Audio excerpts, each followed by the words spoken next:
Uma lenda diz que se você escrever seu saiu e se gravar fazendo um pedido no aplicativo misterioso, seu desejo se realiza em menos de 24 horas. Mas depois que seu desejo se realiza, aparece um contador e em 24 horas você deverá pagar o preço do seu desejo. A história começa com um grupo de amigos que se conhecem desde a escola primária. Sera e Gongu moram no mesmo prédio, por isso começaram a namorar. Como Nari gostava desse garoto desde a infância, eles mantêm o relacionamento em segredo, apesar das suspeitas dos outros amigos. Nesse dia, entregaram os resultados das provas de matemática. 2 alunos tiveram as melhores notas da cidade. O primeiro era Haion, que sempre tirava boas notas. Mas o segundo era o otaku da turma, um garoto muito alegre, mas não muito brilhante, que sempre tirava notas baixas. Mesmo assim, ele conseguiu tirar uma nota perfeita. Seus amigos não podiam acreditar e achavam que ele tinha trapaceado.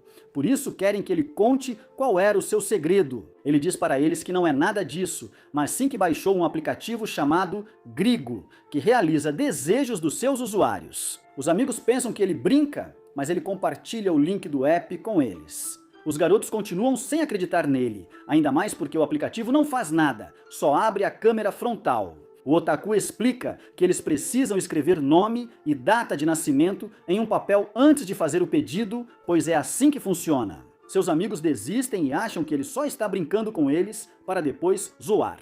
O otaku quer fazer outro pedido, mas vê que no seu celular aparece um contador e só restam 24 horas. Ele pensa que é o tempo de espera para o seu próximo desejo. Mais tarde, Nari começa a falar mal do otaku. Ela diz para a amiga que já estão grandes demais para acreditar nessas coisas e que seria melhor se afastar desse perdedor. Mas ela fala tudo isso quando ele estava bem perto. Embora fosse muito inocente, ele finge que não ouviu nada e diz para as garotas que elas não podem faltar à sua festa de aniversário no fim de semana. Mais tarde é a aula de educação física. Gongu e Sera eram os atletas da escola, mas Gongu estava passando por um momento difícil porque tinha sofrido um bloqueio. Sera diz para ele fechar os olhos e pensar apenas nela na hora de pular. Mais tarde, a treinadora diz para Sera que agora ela deve treinar todos os fins de semana, porque a seleção nacional a chamou para se tornar uma atleta profissional.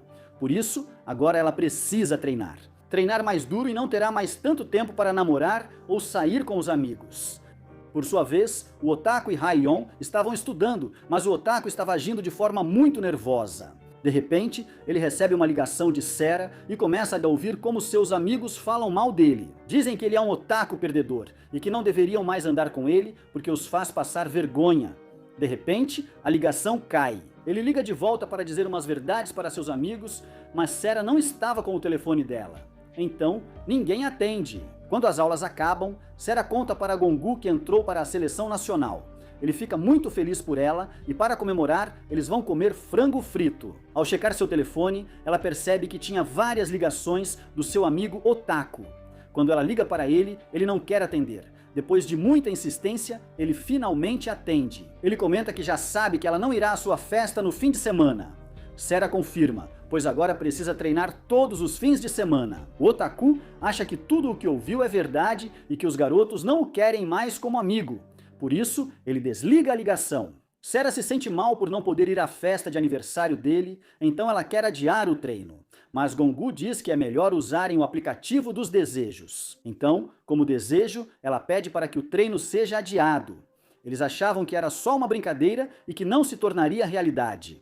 No dia seguinte, algo muito estranho acontece. O colega otaku dele age de um jeito muito estranho. O contador dele tinha apenas 2 minutos restantes. É como se ele estivesse possuído. Ele pega uma scooter e atinge seus colegas. Sera tenta detê-lo, mas o otaku diz para ela não se aproximar. Depois ele começa a chorar e tenta resistir para não machucar ninguém. Mas como o tempo está acabando, ele tenta fugir e por acidente empurra Sera. Depois, quando o tempo acaba, ele só consegue pedir ajuda, mas nesse ponto não havia nada que pudessem fazer. O otaku tira a própria vida. Isso faz com que os amigos se sintam muito mal, já que os dois eram amigos de Sera havia muitos anos. Quando Sera chegou à escola, eles foram os únicos que não a trataram como uma estranha. Ao que parece, os pais dela tinham morrido em um terrível acidente e ela foi a única sobrevivente. Por isso, as outras crianças achavam que ela era amaldiçoada. Voltando à história, os policiais declararam o caso como suicídio e o encerraram sem investigar mais. Sera foi a mais afetada, já que na noite anterior ela tinha ido à casa do amigo para lhe dar seu presente de aniversário. O otaku sabe que sua amiga é sincera e quando pergunta sobre a ligação, Sera diz que não estava com o telefone e que é impossível que ela tenha ligado para ele. Voltando à história, Sera vai se trocar no ginásio. A treinadora diz que ela pode ir para casa e que o treino do fim de semana está cancelado. Quando ela olha as horas, descobre que era exatamente o mesmo horário em que Gongu fez seu pedido. Ela sabe que algo ruim vai acontecer. Então ela tenta impedir que o desejo dele se realize e diz para a professora que sim, quer treinar, mas uma luz cai do teto. Ela descobre que o desejo realizado é irreversível e corre até Gongu. Assim como com o otaku, a contagem dele já havia iniciado. Quando conta para os outros, ninguém acredita nela. Kion diz que é impossível, então formata o celular do amigo para se livrar do aplicativo. Mas quando ele liga o celular, o aplicativo ainda estava lá. Narin acha que hackearam o celular e que alguém está por trás de tudo isso. Mas Sera diz que não é Narin, ela tinha gravado tudo.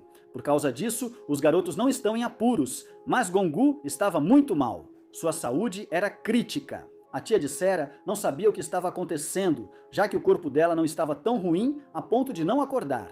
Por sua vez, Kion continuava investigando o aplicativo. Quando estava prestes a hackeá-la novamente, sua irmã o chama. Ela era uma xamã muito poderosa. E diz para ele não fazer isso, pois se tentar de novo, morrerá instantaneamente. Ela diz que há um espírito maligno muito poderoso por trás desse aplicativo. Seu irmão não acredita nela, mas a xamã diz que Sera está em perigo, então ele deve ir buscá-la para levá-la ao seu templo. Kion para de duvidar e vai com Sera para tentar salvá-la. Mas quando chega, já era tarde demais, porque Sera já tinha feito seu pedido. Ela desejou salvar Gongu e que nada de ruim acontecesse com ele. Depois disso, milagrosamente, ele melhorou. E sua vida já não estava em perigo. Por sua vez, Nari tinha ido à casa de Sera. Acontece que ela também tinha um contador. Mas quando Sera fez seu pedido, o contador de Nari parou. Ao que parece, a única maneira de salvar uma pessoa que fez o pedido era que alguém sacrificasse sua vida para salvar o outro. Voltando para Kion, ele diz para Sera que sua irmã é xamã e sabe o que está acontecendo. Então eles precisam ir ao templo dela para que ela os ajude. Mas para chegar lá, eles precisavam caminhar pelo escuro. Ao chegarem ao templo, o cunhado já estava esperando por eles. Mas nesse momento, Sera recebe uma ligação de Gongu. Ele pergunta onde ela está, mas havia algo estranho em sua voz. Ele parecia muito irritado. A irmã de Kion diz para ela não atender, pois se trata do espírito maligno. Como ela não atende, o fantasma começa a possuir o corpo de Sera. A irmã de Kion usa seus poderes para tentar salvá-la, mas já tinha chegado um pouco tarde. O espírito já estava dentro dela, então agora ela precisa exorcizá-lo. Quando inicia o ritual, Sera acorda no mundo das maldições. A xamã diz a ela que precisa encontrar 3 portas para sair desse mundo. Mas o caminho até elas não será nada fácil, porque o espírito maligno tentará enganá-la. Então, não importa o que ela veja, deve seguir em frente e encontrar as 3 portas a qualquer custo. Além disso, para que o espírito não a descubra, ela não deve olhar para trás. Sera começa a caminhar, até que chega ao reino que o espírito maligno havia criado. Nesse reino, o espírito maligno era o mais poderoso. A primeira porta estava na escola. O espírito trazia à tona suas piores lembranças. Por isso, fazia com que ela revivesse a morte de seu amigo uma e outra vez. Por causa disso, Sera fica paralisada. Mas seu amigo Taku começa a agir de forma muito agressiva. Assim, ela descobre que não é ele e que tudo aquilo é uma ilusão. Mesmo assim, Sera aproveita para pedir desculpas e segue em frente até encontrar a primeira porta. Quando ela atravessa, chega na estrada onde perdeu seus pais. Sua mãe a envolveu com o corpo para poder salvar sua vida. Devido a essa lembrança dolorosa, Sera não quer seguir em frente. Além disso, seus pais imploram para que ela os ajude. A xamã diz para ela se apressar, porque o fantasma fica mais forte conforme o tempo passa. Sera pede desculpas aos pais e começa a correr. Assim, ela chega à segunda porta. Quando acorda, está na casa da xamã. Raion e o cunhado dizem para ela que já acabou tudo e que ela pode olhar para trás para conferir. A xamã diz para ela não fazer isso, porque esse é o terceiro cômodo. Sera está muito confusa, porque tudo parece muito real. De repente, Raion começa a agir como se estivesse vendo o fantasma atrás dela. Sera não quer que nada de ruim aconteça, então ela se vira. Mas tudo isso era um truque do espírito maligno. A xamã é descoberta e Sera volta a ser presa no mundo das maldições. A xamã precisa começar o ritual novamente. A parte boa é que Sera descobre a origem da maldição. Um telefone vermelho que gravou o primeiro desejo. O espírito maligno tenta atacar Sera, mas antes que possa pegá-la, a xamã chega e consegue tirá-la de lá. Quando finalmente saem do mundo das maldições, o contador para. Mas isso não significa que Sera está a salvo, não enquanto a maldição ainda existir. Ela só conseguiu um pouco mais de tempo para resolver tudo isso. É por isso que agora eles precisam acabar com a maldição pela raiz. Caso contrário, o contador vai reiniciar. Mais tarde, o cunhado diz a Raion que confia em sua irmã. Afinal, seus poderes são reais e ela pode ver coisas que os outros não veem. Depois, eles elaboram um plano. A xamã não podia sair do templo. Então, o cunhado precisa ir com os garotos procurar o telefone vermelho onde a maldição começou. Só assim, eles poderiam acabar com a maldição de uma vez por todas. Sera era a única que podia encontrá-lo, já que só ela conseguiu vê-lo e ainda estava conectada à xamã. Depois todos vão dormir e é aí que Sera tem um pesadelo. Havia duas garotas, uma que a avisava e outra que queria machucá-la. Por causa disso, a xamã lhe dá um amuleto. Com isso, o fantasma não poderá possuí-la, a menos que quebre o amuleto. Depois, os três vão procurar pistas. Eles começam pelo laptop do Otaku, mas não encontram nada de estranho. Quando entram no Discord, alguém o chama muito preocupado. Os garotos escrevem fingindo ser o amigo dele. Ele diz que está feliz que ele esteja bem e que já tem os comprimidos que prometeu. Os garotos pedem para se encontrarem. O sujeito aceita e diz que vão se encontrar em uma hora no lugar de sempre. Nossos protagonistas não sabiam de que lugar se tratava. Então, Raion hackeia o telefone do amigo e consegue encontrar a localização pelo GPS. Quando chegam ao local, pedem ao cunhado para capturá-lo. Ele tenta se aproximar discretamente. O garoto se assusta ao ver o cunhado e começa a correr porque achava que ele era um sequestrador de crianças. Por causa disso, Sera e Raion precisam ir atrás dele, já que era sua única pista. O garoto era muito rápido, mas Sera era um atleta. É por isso que no final eles conseguem alcançá-lo. Ao ficar encurralado, o garoto fica violento e tenta agredi-la. Ainda bem que Raion chega e o acerta com a porta. Depois, eles interrogam o garoto. Ele estava muito assustado e aceita contar tudo para eles. Ao que parece, foi ele quem enviou o link para o amigo Otaku. Mas ele fez isso porque a lenda do aplicativo havia começado em sua escola. Ele não sabia que era tão perigoso e não acreditava que algo ruim fosse acontecer. Quando contam para ele que o garoto havia morrido, ele diz que sente muito, que nunca foi sua intenção machucá-lo. Depois, ele conta que encontrou o aplicativo por meio de uma postagem muito suspeita. Ao que parece, a maldição começou em sua escola, com a filha de uma xamã. Como o garoto disse a verdade, eles o deixam ir e vão até a casa da garota. Mais tarde, quando chegam ao bairro, o cunhado pede para que tenham cuidado, já que a casa da xamã pode ter alguma coisa. Quando anoitece, eles chegam a uma pequena loja. A dona viveu toda a sua vida naquele lugar. Então ela conhecia todo mundo. Quando perguntam sobre a xamã, ela diz que a conhece e que ela morava a apenas um quarteirão dali. Mas, infelizmente, há 3 anos ela faleceu. Mesmo assim, os garotos vão investigar. O lugar estava completamente abandonado. Mas o cunhado tinha uma bússola que apitava quando algum espírito estava por perto. E ao se aproximar da casa, ela começa a apitar. Por isso, ele faz um círculo protetor. E ele diz aos garotos para não se moverem, porque não poderá protegê-los fora do círculo. O cunhado entra sozinho na casa e descobre que haviam destruído o templo onde estavam as divindades da xamã. Mas também encontra um talismã budista de proteção. Isso o deixa muito confuso, porque ele não sabe se a xamã amaldiçoou ou abençoou alguém. Enquanto isso, Sera começa a ver o fantasma de um estudante. Ela a guia até o lugar onde estava enterrado o uniforme da filha da xamã e uma foto. Na foto havia 2 estudantes. Uma delas tentava ajudá-las e a outra foi quem iniciou a maldição. O cunhado não tem certeza absoluta, porque os 2 espíritos poderiam trabalhar juntos para confundi-los. Eles já estavam sem pistas. Raion propõe hackear o aplicativo. Assim eles poderiam descobrir onde o primeiro vídeo foi gravado. já que, ao que parece, cada vídeo enviado deixa seu endereço IP, e com alguns truques, eles poderiam rastrear a localização. Quando Ryan hackeia o aplicativo, eles descobrem que o servidor está na própria escola deles. É por isso que eles vão no meio da noite para baixar os vídeos.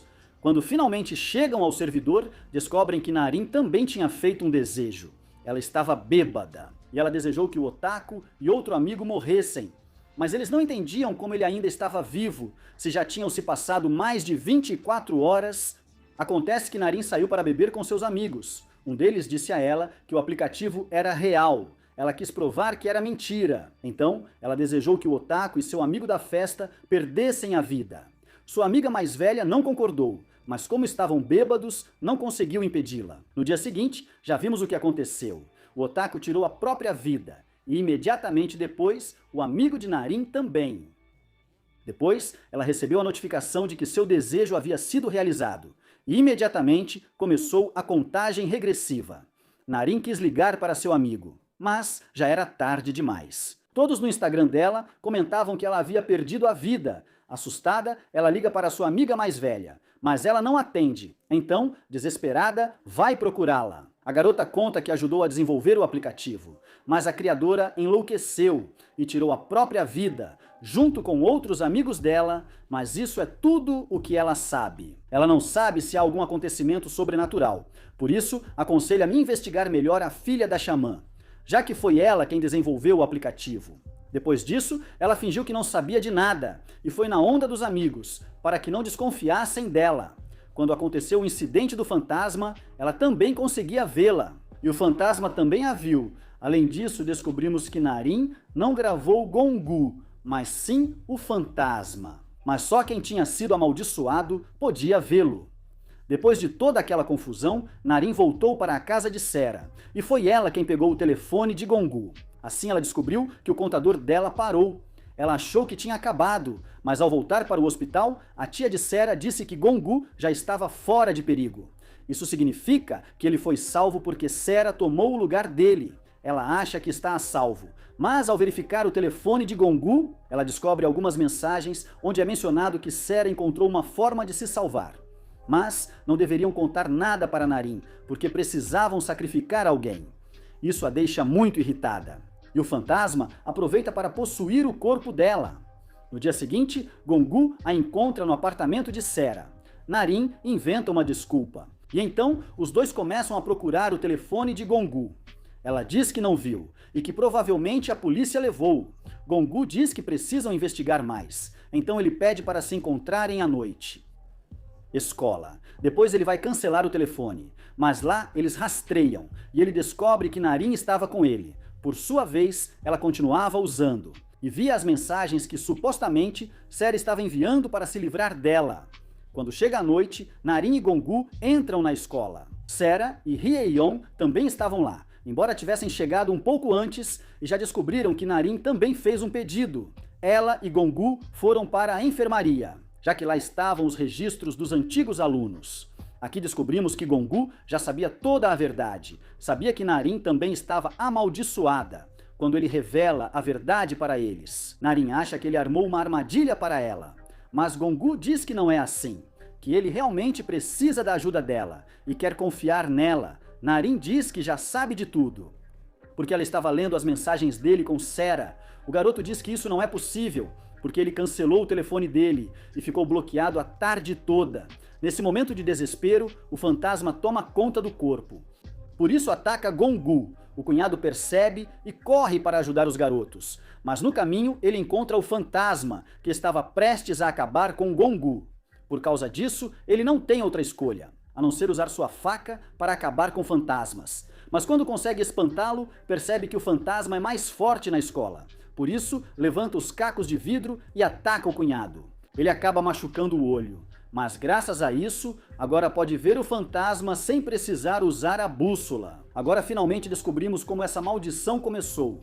A mãe da garota que desenvolveu o aplicativo era uma xamã de verdade. Ela era muito boa no que fazia. A amiga da filha dela ia visitá-la com muita frequência. E aos poucos, começou a se interessar por esse mundo. A xamã também se interessou por ela. Porque para entrar nesse mundo é preciso ter talento, ou seja, nascer com um dom, não basta se esforçar.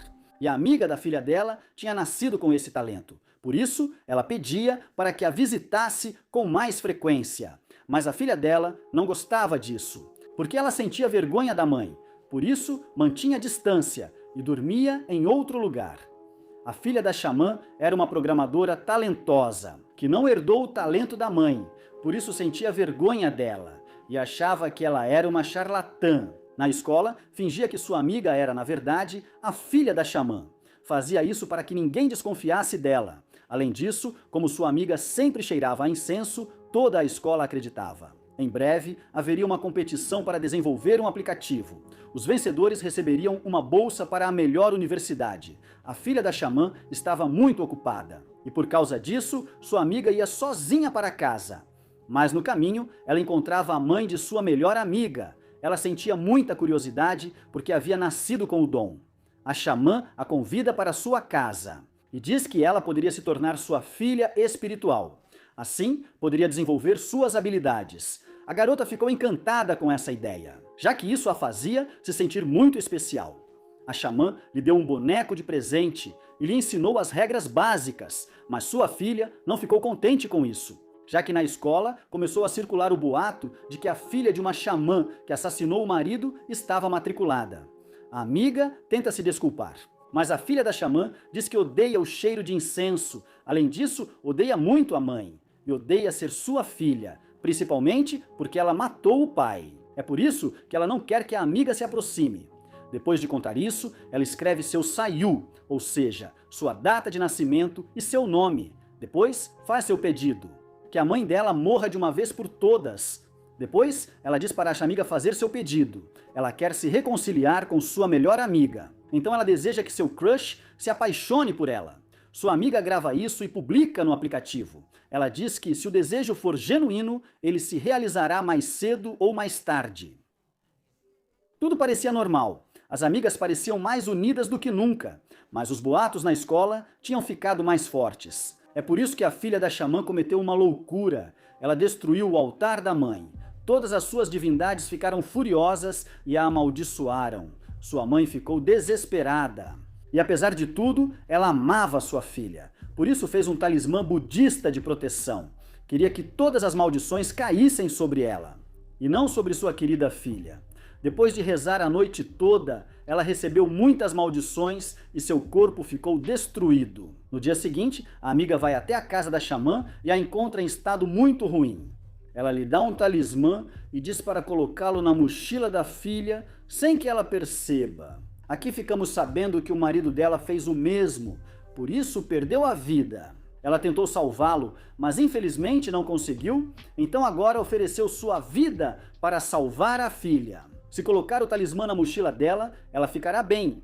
A amiga aceita ajudá-la e corre para a escola para encontrar sua melhor amiga. Mas quando tenta colocar o amuleto na mochila, ela é descoberta. A filha da xamã fica muito brava e quebra o amuleto, depois bate em sua melhor amiga. Uma colega viu e ouviu tudo, então começa a contar para todos que ela é a verdadeira filha da xamã. Como ela sente vergonha da mãe, quer criar uma distração para que todo mundo esqueça disso. E não lhe ocorre ideia melhor do que humilhar sua amiga, já que ela não tinha outros amigos que pudessem defendê-la para que a confusão fosse realmente grande. Ela espalha o vídeo em que sua amiga deseja que o crush se apaixone por ela. Além disso, faz com que o crush a humilhe e deixe claro que ela não tem chance com ele. O garoto leva isso muito a sério e chega até a agredi-la. A amiga ficou devastada, porque seu amor platônico e sua melhor amiga a traíram. À noite, ela vai ao esconderijo secreto e faz o ritual ensinado pela xamã, querendo acabar com a vida do crush e da melhor amiga. Mas ela sabia que o preço a pagar seria alto demais. Por isso, oferece a própria vida em troca. Como o vídeo estava no aplicativo, a filha da xamã consegue assisti-lo. Então ela tenta desligar os servidores para que mais ninguém descubra. Quando ela chega da escola, corta a energia dos servidores, mas eles não se desligam, por isso ela tenta destruí-los. Mas nesse momento, aparece sua ex-melhor amiga e diz que descansará em paz quando seu desejo se realizar. Depois disso, o crush e a amiga tiram a própria vida. Embora a filha da xamã consiga aguentar um pouco mais do que o esperado, o suficiente para enviar seu desejo. Foi ela quem desejou que a maldição continuasse se espalhando, e foi assim que a maldição realmente começou. Voltando ao presente, vemos que ao tentar acabar com Sarah, a qualquer custo, ainda bem que Raion estava com ela, para protegê-la. Sarah implora à sua amiga que pare e que trabalhem juntos para deter a maldição. Ao ver que Narin estava cedendo, o fantasma a ataca e a leva embora. Depois chegam o cunhado e Gong-gu. Todos querem ir procurá-la, mas Narin não aparece em lugar nenhum. Como seus ferimentos são graves, decidem ir ao hospital. Lá, o cunhado diz que está feliz por ter machucado o olho, pois agora pode ver espíritos. Com sua nova habilidade, ele poderia ajudar a irmã de Raion a controlar seu poder. Ao ouvir isso, ele fica muito feliz e o chama de cunhado pela primeira vez. Ao ouvir isso, o cunhado fica muito feliz, porque finalmente foi aceito. Mais tarde, vemos que Raion finalmente conseguiu encontrar o local onde o primeiro vídeo foi gravado. Mas antes de chegar ao local, o espírito já tinha se adiantado e queria impedir que os garotos chegassem. Parece que agora o espírito estava mais poderoso, tanto que podia controlar coisas, como um caminhão e os tubos que estavam por perto. Seu objetivo era acabar com Sarah. Antes que ela chegasse ao telefone, o cunhado percebe e decide se colocar no caminho para salvar Sarah e acabar com tudo isso. Por causa disso, ele fica gravemente ferido. Antes de desmaiar, ele entrega a faca para Gong-gu e diz que quando um espírito estiver por perto, ela começará a soar e que com essa faca ele pode detê-lo ou pelo menos afastá-lo um pouco. O cunhado começa a se despedir e diz para Raion que está cansado. Os garotos, por sua vez, chegam ao esconderijo secreto e conseguem encontrar o quarto onde o primeiro vídeo foi gravado. O lugar desmoronava e eles precisavam pular alto para chegar. Sarah é a primeira a ir, porque Gong-gu não conseguia pular tão longe, já que ainda estava com seu bloqueio. Mas no quarto estava Narin, que estava completamente possuída e queria acabar com ela para assim ficar mais forte. Ao vê-la lutar, Gong-gu decide deixar seu medo para trás e pula para poder salvá-la. Quando a vê lutando com Narin, tenta detê-la, mas como ela estava possuída, ele precisa usar a faca que o cunhado lhe deu. Por causa disso, o fantasma abandona seu corpo, Narin reage e pensa que estão sacrificando ela. É por isso que ela começa a chorar e diz que não entende nada. Quando Sarah tenta consolá-la, percebe que tudo era uma farsa. O fantasma não tinha ido embora, só fingiu para poder tirar o amuleto protetor dela. Depois, o espírito possui seu corpo e diz que, se alguma coisa lhe acontecer, ela pagará com a própria vida. Depois, liga para a irmã de Raion e pede que vão ao templo para salvá-la. Sarah reage e pede para Gong-gu não levá-la a lugar nenhum. No final, não tem outra escolha a não ser levá-la até a xamã, porque a garota que ele ama estava sofrendo muito. Por sua vez, Sarah acorda na escola e ao ver Narin, fica muito assustada. Gong-gu diz a ela que já passou tudo, que eles se livraram do aplicativo e da maldição e que agora finalmente estão a salvo. Sarah se desculpa por ter agido como louca e acha que agora eles podem ficar tranquilos. Mas ao entrar na escola, ela vê que os portões não estavam lá. Seus amigos dizem que os tiraram depois da construção, mas as datas não batem. Assim, ela percebe que é um engano e que está presa novamente no mundo das maldições, no mundo real. Gong-gu tenta levá-la ao templo da xamã, mas o fantasma faz de tudo para que ela não chegue lá. Apesar de todos os seus enganos, Gong-gu é mais perseverante e assim conseguem chegar ao templo da xamã. Ela inicia o ritual e rapidamente destrói o telefone, mas aquele telefone só tinha postado o primeiro vídeo. Não foi ali que a maldição começou, e sim com o telefone da filha da xamã.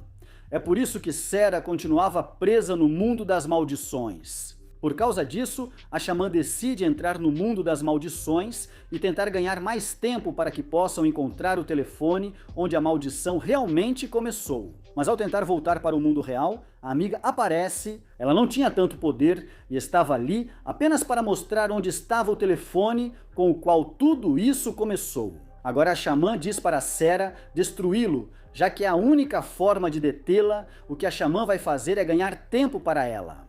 Porque no mundo das maldições, ela não pode usar todo o seu poder para distrair o espírito maligno, ela usa o corpo de sua melhor amiga. Ao vê-la, o espírito maligno estava na garota. Mas sua amiga tinha vindo para ajudá-la a atravessar para o além, mesmo depois de tê-la traído. Mas quando se aproxima, percebe que não é ela, porque sente um cheiro de incenso diferente. É assim que ela descobre que é a Xamã e então começa a lutar contra ela. Ao mesmo tempo, Sera encontra o lugar onde está o verdadeiro telefone vermelho, mas Naren também estava presa no mundo das maldições. A garota usa o poder, por isso começa a atacar Sera. Ela não entende o que acontece, pois o espírito maligno não deveria possuí-la. Isso significa que Naren realmente se tornou má e que realmente quer acabar com a vida dela. É por isso que Sera não se contém mais e a golpeia com força para poder vencê-la. A Xamã, por sua vez, faz o seu melhor, mas por não poder usar todo o seu poder, não é páreo para o espírito maligno, ainda mais no mundo das maldições. É por isso que ela mal consegue se defender. Como não era páreo para o espírito maligno, decide usar o próprio corpo para contê-la. Assim, ela consegue ganhar mais tempo para Sera, e Sera finalmente consegue encontrar o verdadeiro telefone vermelho, mas na hora de destruí-lo, a Xamã erra o disparo. Mas como o espírito maligno estava enfraquecido, Sera consegue completar sua missão e destrói o telefone com a flecha. É assim que, finalmente, eles desfazem a maldição, ou pelo menos, o dispositivo com o qual tudo isso começou. Sera e a Xamã estavam muito feridas, mas todo o sacrifício delas tinha valido a pena, porque não só salvaram suas próprias vidas, mas também a de muitos outros estudantes. Algum tempo depois, vemos que toda a turma sentia falta da otaku Yanarin. Embora ela não tenha morrido, havia desaparecido, e ninguém sabia onde ela estava. Dias depois, os amigos se despedem da otaku em um ritual para libertar sua alma. Depois vemos que o cunhado havia se recuperado completamente. E não só isso, agora ele adquiriu um novo poder no olho ferido. Agora ele pode ver os espíritos à vontade e com seu novo poder promete ajudar, promete a Xamã, para que assim ela possa voltar a sair para o mundo exterior. Esse olho e esse poder são muito parecidos com os que aparecem na série Loja de Luzes. Mas, na verdade, não acho que compartilhem o mesmo universo, porque a série é da Disney Plus. Na cena final, vemos que o amigo do otaku foi buscar o telefone de Yanarin, que estava na escola, e ainda tinha o aplicativo. Com a maldição, pode ser que o fantasma ainda esteja possuindo o corpo de Yanarin e ainda tenha poder, ou pode ser que Yanarin tenha se tornado amaldiçoada. Talvez isso seja o início da próxima temporada, ou não. O que vocês acham? Acreditam que a Netflix vai nos dar uma segunda temporada dessa série, ou acham que termina aqui? Me contem nos comentários o que acharam dessa história. Eu, pessoalmente, gostei, principalmente do final. Com os novos poderes do cunhado, eu gostaria de ter visto o que o cunhado podia ver com seu novo olho. Tomara que saia uma segunda temporada, onde possam nos mostrar os espíritos que ele pode ver, ou o imenso poder que mantém a Xamã presa. É assim que termina essa história. Espero que tenham gostado do resumo. Não se esqueçam de se inscrever no canal e deixar um like para não perder nenhum vídeo. Nos vemos na próxima história.